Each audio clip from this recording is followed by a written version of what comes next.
Jesus was arrested in the Garden of Gethsemane in the dark of the night, secretly, when Judas Iscariot led his enemies to him. Peter attempted to put up a fight and swung his sword at the head of one of the high priest's servants and cut off his ear.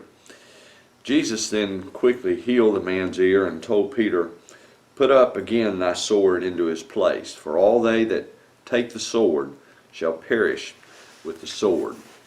And the truth of that statement has been proved time and time and time again throughout history, from Wild Bill Hickok to John Dillinger to Bonnie and Clyde. Jesus then spoke to the mob, and he said in Matthew chapter 26 and verse 55, "Are ye come out as against a thief with swords and staves for to take me?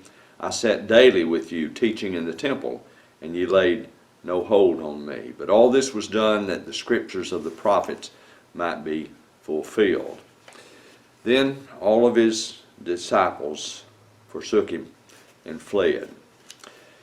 Jesus was led away to the palace of the high priest Caiaphas, and they accused him there of blasphemy and condemned him to death. Then they began the abuse.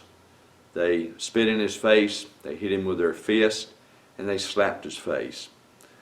Although all of the disciples had fled in fear when he was arrested, Peter hung around in the shadows. Perhaps he thought he could help Jesus. Perhaps he felt guilty for running away. I believe his motives were good. But his problem was that he was trying to follow afar off. He was way back in the shadows, alone in the midst of many enemies.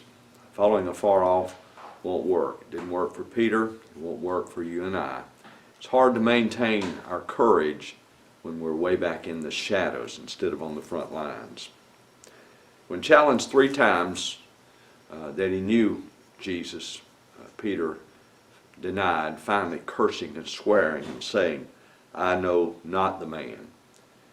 And then the rooster crowed, and Peter went out and wept bitterly.